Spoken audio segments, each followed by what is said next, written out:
पंजाब के संगरूर शहर के एक स्कूल में हमारे सब्सक्राइबर वीर भाई और उनकी पत्नी Deepali as a teacher posted है। एक शाम जब वीर स्कूल खत्म होने के बाद वापस अपने पत्नी के साथ घर लौट रहे थे, तभी रास्ते में उनकी पत्नी ने बोला कि यार वीर, आजकल ना जब मैं अपने कमरे में रात को सोती हूँ तो जो हमारा बेड है उस बेड के एक कोने से मुझे बहुत ही गंदी स्मेल आती है। मैं बहुत अनकंफर्टेबल फील करने लगती हूँ। वीर ने गौर से दीपाली की बात सुनी और उस सिचुएशन को ये बोलते हुए टाल दिया कि हमारे बाथरूम के पीछे जो नाला है वो काफी दिनों से साफ नहीं हुआ है, हो सकता है उसकी स्मेल तुझे आती होगी। पर दीपाली को बहुत अच्छे से पता था कि ये कोई नाले की स्मेल नहीं थी। अब यहाँ वीर स्कूल में पढ़ाने के साथ साथ घर पर ट्यूशन भी दिया करते थे बच्चों को। और इसी दौरान एक दिन जब कुछ बच्चे इनके पास ट्यूशन पढ़ने आए थे, उनमें से एक बच्चा बोलता है वीर को कि सर मुझे ना प्यास लगी है। तब वीर ने बोला कि एक काम करो, किचन में तुम्हारी मैम खड़ी हैं, जाके उनसे पानी ले लो। अब ये बच्चा अपनी जगह से उठ के किचन की ओर जाने लगा और कुछ सेकंड के बाद ही एकदम जोर से चीखते हुए वापस वीर की तरफ आने लगता है। अब इसी पॉइंट से वीर और दीपाली के साथ जो कुछ भी हुआ ना भाई, वो सब कुछ पढ़ने के बाद आज पहली बार मेरे अंदर भी ठंडी लहर दौड़ गई एकदम। एक पॉइंट ऐसा भी आया वीर और दीपाली की लाइफ में जब उनको अपने टीचर की नौकरी छोड़नी पड़ी।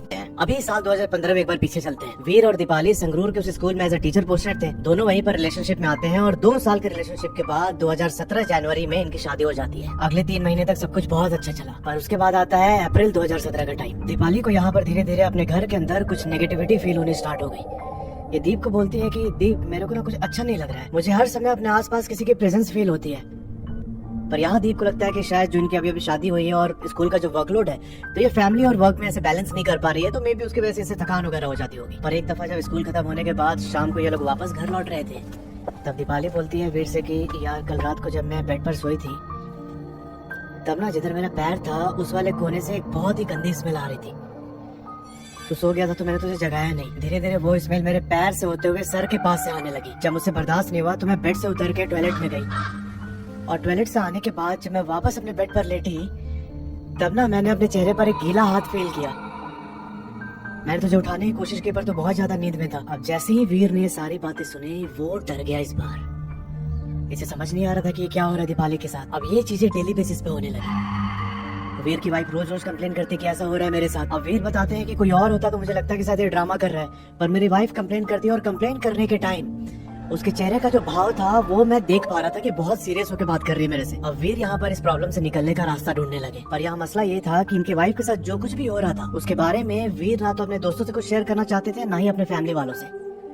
इनको लग रहा था कि मेरी बेइज्जती हो जाएगी ऐसे मैं बताऊंगा तो ये भाई साहब क्या करते हैं कि अपने मोबाइल पर ही ऐसे ऑनलाइन सर्च करने लगे कि कोई इन सब चीजों से ठीक करने वाले बाबा इनको मिल जाए। और ऐसा करते करते इनको 4 दिन बीत जाते हैं। अब 5वें दिन वीर बताते हैं कि जब रात को खाना खा के हम लोग लेटे तो मैं वहीं अपना सर्च करने लगा कोई मिल जाए बाबा वगैरह, और ऐसे सर्च करते करते मैं सो गया। और इसी दौरान रात के करीब 11:15 बजे मेरी नींद खुलती है और मैंने देखा कि भाई जो मेरी वाइफ है ना दीपाली, वो मेरे छाती पर बैठी हुई है। उसके बाल थोड़े थोड़े आंखों पर आ रहे थे। अब वीर को ये देख के लगा कि उसकी वाइफ शायद थोड़ा रोमांटिक हो रही है और इसने दीपाली के कंधे पे हाथ रखा। अब हाथ रखते ही दीपाली अपने बाल पीछे करती है और वीर यहाँ देखता है कि उसकी आंखें एकदम लाल हो रखी है और ना बहुत भयानक तरीके से वीर को घूरे जा रही थी। वीर बताते हैं कि मुझे ऐसा लग रहा था कि ये मुझे अभी जान से ही मार देगी। उस समय वीर ने कुछ रिएक्ट नहीं किया। ये चुपचाप वाइफ को अपने ऊपर से हटा के साइड में लेटा देते और अपना फेस दूसरी तरफ करके ऊपर चादर डाल लेते। अगली सुबह इन्होंने अपनी वाइफ से पूछा कि ये सब तेरे साथ कब से हो रहा है, मतलब शादी के बाद ये सब स्टार्ट हुआ या फिर पहले से हो रहा है। यहाँ पर वीर की वाइफ ने बताया कि ये तो बहुत पहले से मेरे साथ होते आया है, लेकिन पहले ऐसा होता था कि 6-7 महीने में कभी एक बार ऐसा फील हो गया, पर शादी के कुछ टाइम के बाद से लगातार मेरे साथ ये सारी चीजें हो रही है। इस टाइम पर वीर ने अपनी पत्नी को ये नहीं बोला कि कल रात उसकी आंखें एकदम लाल हो रखी थी। ये लोग चुपचाप बात खत्म करके स्कूल चले जाते हैं पढ़ाने के लिए। अब उसी शाम को जब ये लोग वापस घर आए स्कूल से, तब ना वीर का एक दोस्त इनसे मिलने आता है। वीर बताते हैं कि कई बार घर पर आ चुका है और उस शाम को वो मेरे लिए कुछ मिठाई लेके आया था। घर के गेट पर खड़े होकर इसने मुझे कॉल किया कि वीर बाहर आ जा, मुझे कुछ देना है। वीर गया अपने घर के बाहर। वीर के दोस्त ने इसको मिठाई का डब्बा दिया तो वीर इसे बोलता है कि भाई आना अंदर, चाय पी के चले जाना वापस। अब इस टाइम जैसे ही वीर का दोस्त उसके घर के अंदर एंटर करता है, तो एंटर करते ही भाई इसने बोला कि वीर भाई यहाँ मुझे बहुत घुटन हो रही है, बहुत नेगेटिविटी फील हो रही है तेरे घर के अंदर मुझे। फिर इसे वीर अपने बेडरूम में लेके गया और बेडरूम के अंदर जाते ही इसका दोस्त ना खांसते हुए बाहर निकलता है। बोलता है कि भाई तुम लोग के अलावा कोई और भी रह रहा है क्या इस घर में। भाई साहब ये लाइन सुन के ना वीर के एकदम रोंगटे खड़े हो गए।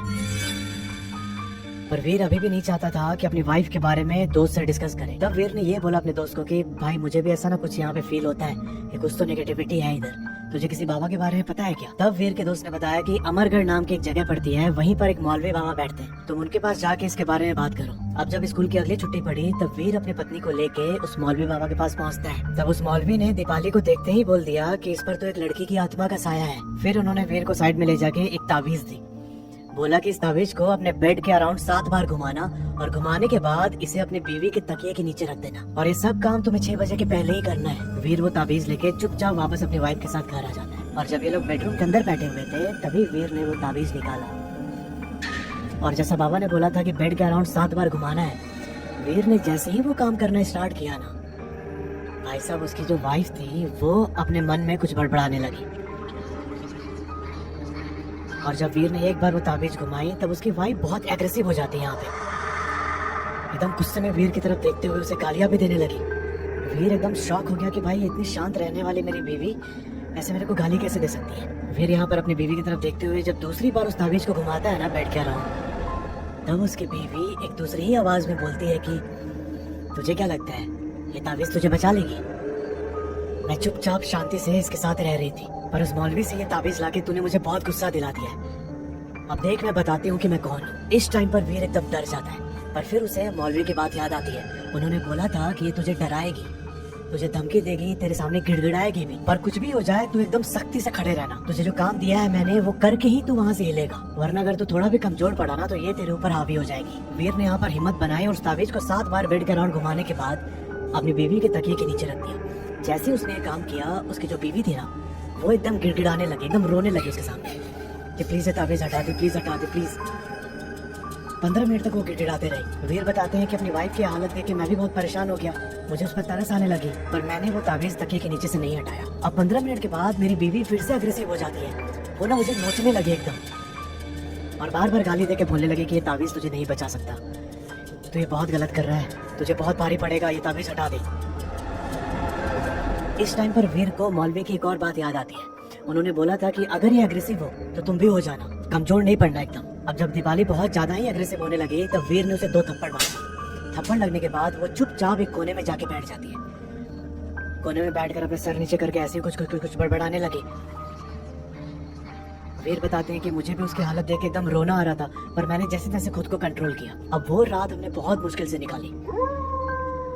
अगले दिन वीर ने फिर से मौलवी से फोन पर बात की। तब मौलवी ने अपने घर से ही क्रिया करना स्टार्ट कर दिया। उन्होंने बोला कि ये बहुत ही शक्तिशाली आत्मा है, इतनी आसानी से साथ नहीं छोड़ेगी, मुझे अगले कुछ दिनों तक क्रिया करना पड़ेगा ताकि मैं इसकी शक्ति को कमजोर कर पाऊँ। वीर बताते हैं कि उस मौलवी बाबा ने अगले 10-15 दिनों तक वहीं से कुछ क्रिया करते रहे, पर दीपाली की हालत में कुछ ज्यादा सुधार नहीं हुआ। हफ्ते भर के बाद उसकी हालत और भी ज्यादा खराब होने लगी। अच्छा, यहाँ पर दीपाली का बिहेवियर जो वीर के मम्मी पापा थे उनके साथ भी बहुत खराब हो गया। वीर बेचारा दोनों तरफ से पिसे जा रहा था, ये बहुत ज्यादा ही परेशान रहने लगा। और इसी बीच आता है जून का टाइम। वीर बताते हैं कि मैं स्कूल में पढ़ाने के अलावा बच्चों को ट्यूशन भी दिया करता था। वैसे ही एक दिन जब बच्चे मेरे घर पर ट्यूशन पढ़ने आए थे तो उनमें से एक बच्चा बोलता है कि सर मुझे ना प्यास लगी है। मैंने बोला कि तुम्हारी मैम है, किचन में जाकर उनसे पानी ले लो। वीर बताते हैं कि वो बच्चा किचन की तरफ गया और थोड़ी देर के बाद चिल्लाता हुआ मेरी ओर भाग के आता है। मेरे पास आके बोला कि सर वो मैम तो, फिर ऐसे बोल के ना रोने लगा जोर जोर से। वीर दौड़ के गया किचन में देखने के लिए कि क्या हुआ दीपाली को, और यहाँ वीर देखता है कि दीपाली ने अपने दोनों कलाई काट रखी है, पूरे फ्लोर पर ब्लड था। वीर यहाँ पर बहुत घबरा जाता है। ये दौड़ के बाहर आया और बच्चों को बोला कि अभी छुट्टी हो गई तो तुम अपने अपने घर जाओ। ऐसा बोलने के बाद वीर ने अपने एक जान पहचान के डॉक्टर को कॉल किया। डॉक्टर बोला कि ठीक है लेके अपनी वाइफ को आ जाओ मेरे क्लिनिक पे।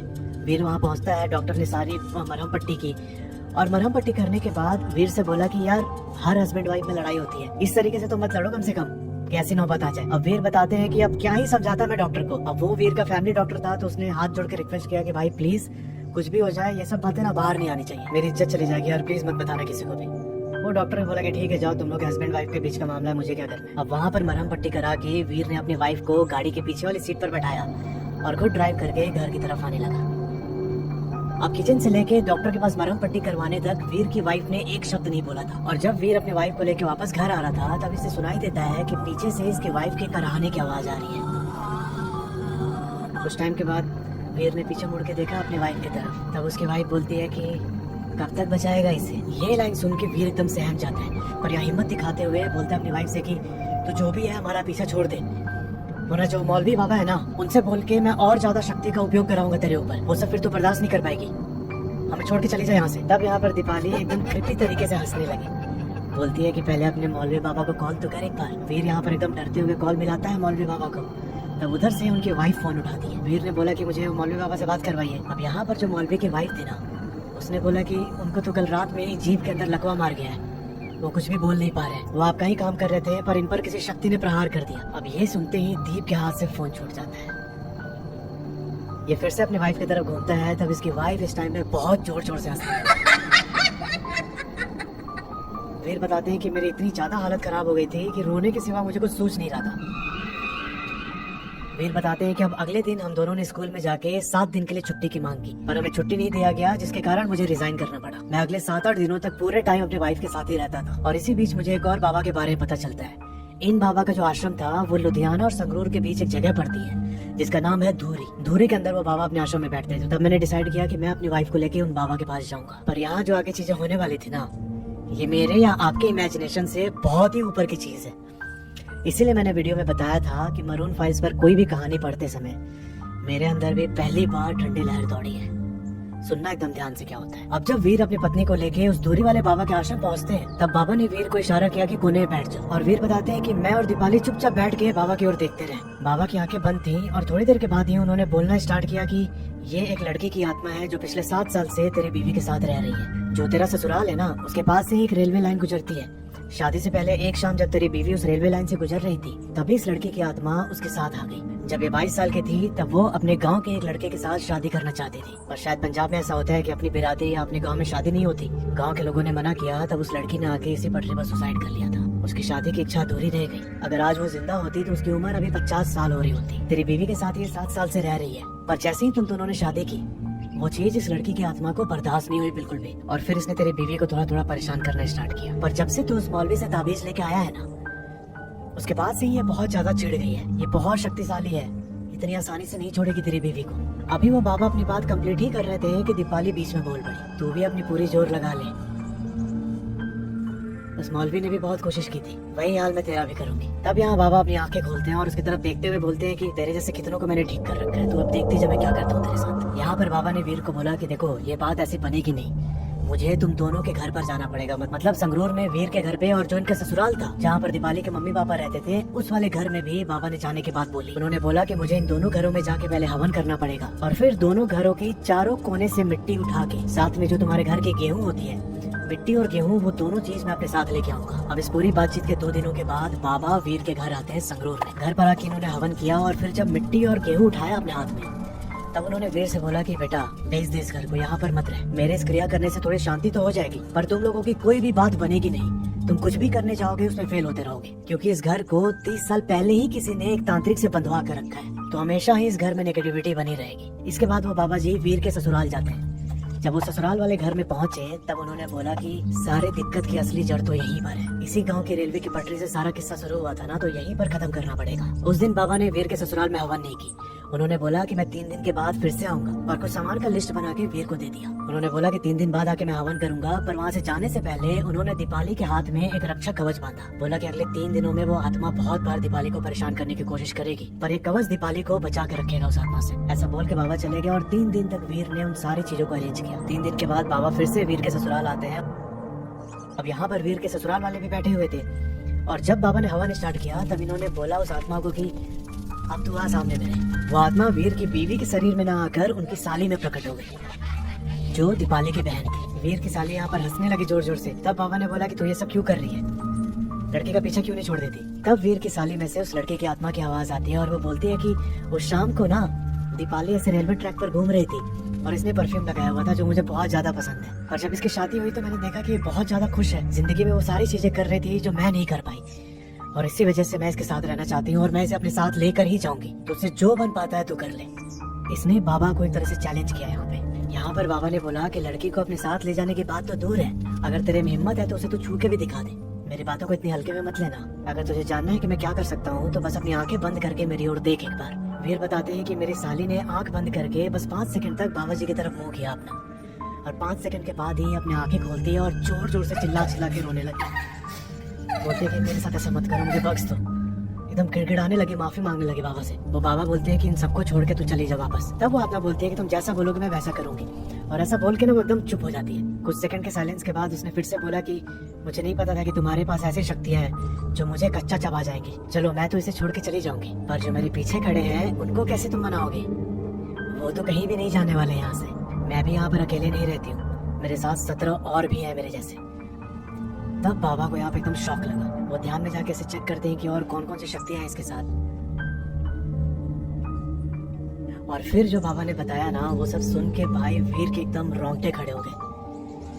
उन्होंने बोला कि यहाँ पर इस स्पिरिट के अलावा दीपाली के पापा की आत्मा, दीपाली की जो दादी है उनकी आत्मा, और दीपाली के पापा के 2 कजन भाई थे, उन दोनों ने एग्रीकल्चरल पेस्टिसाइड पी के अपनी जान दी थी। उन दोनों की आत्मा भी है इधर, और इन्हीं दोनों आत्मा के परेशान करने की वजह से जो दीपाली के पापा थे उनकी डेथ हुई थी। अब इन 4-5 लोगों के अलावा और भी स्पिरिट्स वहाँ पर मौजूद थी। अभी ये सब बाबा बता ही रहते वहाँ बैठ के कि एक कोने से जो वीर के ससुर की स्पिरिट थी वो खड़े होकर बोलती है कि ये मेरा घर है, मैं यहाँ से कहीं नहीं जाऊंगा। और लिटरली वो स्पिरिट सबको दिखाई दे रही थी। बाबा ने बोला कि बेटा देखो, ये ना बहुत ही कॉम्प्लेक्स सिचुएशन है। अभी जो मैं हवन और ये सब कर रहा हूँ इससे बात बनेगी नहीं, इसके लिए कुछ बड़ा करना पड़ेगा। मैं कुछ दिन के बाद फिर से अपनी पूजा चालू करूंगा। तब तक उन्होंने एक काली माता की मंदिर उसी घर के अंदर स्थापित की। उन्होंने बोला कि जब तक इसका पक्का इलाज नहीं हो जाता ये मंदिर तुम लोगों की रक्षा करेगी। पर इस टाइम तक बाबा ने जो वो लड़की दीपाली को परेशान करती थी उसकी स्पिरिट को अपने बस में कर लिया था। और फिर बाबा ने वीर को सामान की लिस्ट पकड़ाई। वीर बताते हैं कि टोटल 25,000 रुपए का सामान था, और उन्होंने बोला कि अगला जो हम हवन करेंगे उससे पहले तुम्हें सारे सामान को मेरे सामने रखना है। उस सामान की लिस्ट में बकरा, मुर्गा, सिंदूर, पान और बहुत सारे अजीबोगरीब चीजें थी। वीर बताते हैं कि अगले 2 दिन तक मैं सारे सामान को इकट्ठा करते रहा, जिससे मेरी हालत खराब हो गई। फिर जब पूरी सामग्री मेरे सामने आ गई तब मैंने बाबा को कॉल करके बोला, और बाबा ने एक शेड्यूल फिक्स किया कि इस टाइम पर हम हवन करेंगे। पर इस बार हवन वीर के ससुराल में नहीं, बल्कि बाबा की जो तपोस्थली थी जहाँ पर वो ध्यान करते थे वहाँ पर रखा गया था। अब वीर के मम्मी पापा, दीपाली और वीर के ससुराल वाले, ये सारे लोग बाबा के आश्रम पहुँचते हैं। रात को 10 बजे बाबा ने हवन स्टार्ट किया। वीर बताते हैं कि जैसे जैसे हवन स्टार्ट हुआ एक बहुत ही अजीब सा एटमॉस्फेयर बन गया था उस जगह में। अब करीब 1 घंटे बीतने के बाद ऐसी ऐसी आवाजें सुनाई देने लगी लोगों को कि इनके अंदर ना एकदम डर बैठ जाता है। बाबा ने यहाँ पर सबके हाथ में रक्षा सूत्र बांधा और बोला कि डरना नहीं है बिल्कुल भी। ये जो भी आत्माएं हैं ये अलग अलग रूप धर के तुम्हारे सामने आएंगी, पर तुम लोगों को बिल्कुल भी घबराना नहीं है। अब जितने भी हवन सामग्री बाबा ने मंगवाए थे उसमें उल्लू की एक हड्डी भी थी। वीर बताते हैं कि जैसे ही बाबा ने उस उल्लू की हड्डी को हवन में डाला, दीपाली जमीन पर लेट के अपने शरीर को मरोड़ने लगी एकदम। अब जिस समय दीपाली अपने शरीर को मरोड़ रही थी उसके आसपास से कभी खरगोश निकलता, कभी सांप निकलता, कभी बिल्ली दिखाई देती, पर बाबा ने एकदम सख्त हिदायत दी थी कि कोई भी उनकी तरफ अपना ध्यान नहीं देगा। जब दीपाली ने अपने शरीर को चीखते हुए एकदम ट्विस्ट कर लिया तब बाबा उसे पकड़ लेते, और पकड़ के बाबा ने बोला कि इसके शरीर को छोड़ के चले जा, वरना जो तेरे साथ होगा उस पर मेरा भी कोई कंट्रोल नहीं है। तो सोच नहीं सकती कि मैं क्या क्या कर सकता हूँ। पर वो जो भी स्पिरिट थी वो दीपाली के शरीर को छोड़ने के लिए तैयार ही नहीं हो रही है। तब यहाँ पर बाबा ने इनके पीछे जो शक्तियाँ खड़ी थी उन शक्तियों को दीपाली के शरीर के ऊपर छोड़ दिया। दीपाली यहाँ पर एकदम जोर जोर से चीखने लगी, नहीं नहीं नहीं, मुझे छोड़ दो, मुझे छोड़ दो, मुझे मत मारो। वीर ये सब देख के घबरा गया। तो बाबा बोलते हैं कि चिंता मत करो, ये मेरे ईष्ट हैं जो इन आत्माओं के पीछे पड़ चुके हैं, कुछ भी नहीं होगा, तुम्हारी वाइफ बिल्कुल सेफ है। और उसके कुछ टाइम के बाद ही ये सारी आत्माएं उनके सामने आने लगी। सामने आके बोल रही थी कि मुझे हमारा खाना दे दो, हम यहाँ से चले जाएंगे, हमें नहीं पता था कि इतनी शक्तिशाली चीज तुम्हारे पास है। तब बाबा ने अपने सेवक से बोला कि जो भी सामान यहाँ बिखरा पड़ा है, जिसकी लिस्ट बनवाई थी इन्होंने, उन सामान को उठा लो। बाबा के सेवक ने सारे सामान को बटोर लिया और वीर से बाबा ने बोला कि इस सामान को ले जाके शमशान में एक जगह बताई थी, उस जगह पर ही रखना है तुझे, और तुझे ही रखना है, कोई और नहीं रखेगा। और जब तू सामान रखने के बाद वहाँ से वापस लौट रहा होगा ना, तो कुछ भी हो जाए तुझे पीछे मुड़ के नहीं देखना है। रात के 2 बजे उन सारे सामान को लेके वीर बाबा के सेवक के साथ शमशान घाट पहुँचता है। वहाँ पर जो बाबा ने जगह बताई थी वहाँ सारे सामान को रखा और रख के वापस अपनी गाड़ी की ओर आने लगा। वीर बताते हैं कि जब मैं गाड़ी की तरफ आ रहा था तब पीछे उस सामान के पास से मुझे किसी की सिसकी भरने की आवाज सुनाई दी।